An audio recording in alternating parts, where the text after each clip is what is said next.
Good afternoon. Rabbi Kat Zavis here. Just a few thoughts before we enter Shabbat this week. In last week's Parsha, Yod-Heh-Vav-Heh appears to Moses in the burning bush, and Moses hears Yod-Heh-Vav-Heh tell him to go to Egypt to free the Hebrews. Moses asks, when the Hebrews ask, who sent me, what shall I say?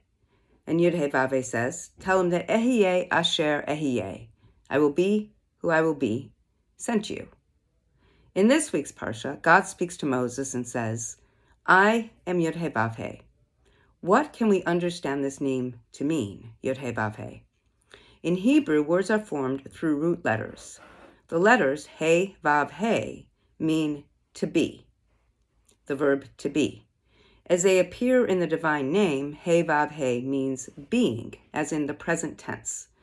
Then when we put a Yud at the beginning of a verb, it becomes the future tense. But as formed in the divine name Yod-Heh-Vav-Heh, the word is both the present tense and the future tense of the verb to be. So Rabbi Michael Lerner teaches that one way to understand this divine name of Yod-Heh-Vav-Heh is in the following way. That Yod-Heh-Vav-Heh is that force in the universe that makes possible the transformation from that which is in this present reality to that which can and ought to be. It is the movement from the present reality in which we live to the future reality which we desire and can create.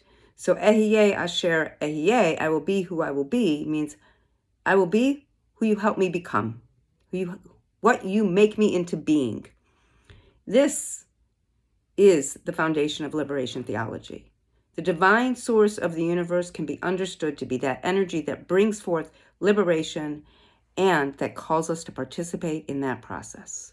Because the story of Exodus is not a story of Yod-Heh-Vav-Heh alone, liberating the Hebrews from slavery and oppression. It's not the story of Yod-Heh-Vav-Heh alone, waving the wand and freeing the Hebrews. No. Rather, and much more importantly, it is the story of individual people, from the midwives to Miriam, to Moses' mother, to Pharaoh's daughter, to Moses and Aaron, and to all those, both Hebrews and the mixed multitudes, non-Hebrews, who chose to rise up and free themselves from oppression and slavery. As Abraham Joshua Heschel so artfully writes, God is in search of human beings to bring forth a loving and just world.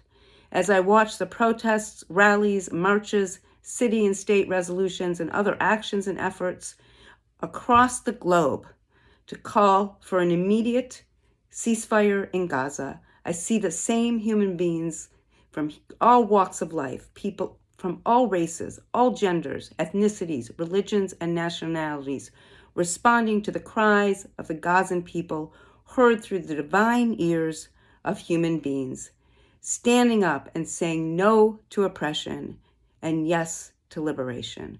The divine needs our participation, and we are showing up again and again and again. It took many plagues and much persuasion to free the Hebrews from their oppression, and today it will take many actions and much dedication on the part of justice and peace-loving people to shift the balance. But it will happen. We are the masses, and we are standing on the side of love and justice. If you are in the Bay Area, you are invited to join me and others at the march in Oakland in honor of Martin Luther King Day on Monday, January 15th. You can find more information about that in the comments below. Shabbat Shalom. May peace, love, justice, and liberation prevail soon in our days. Amen.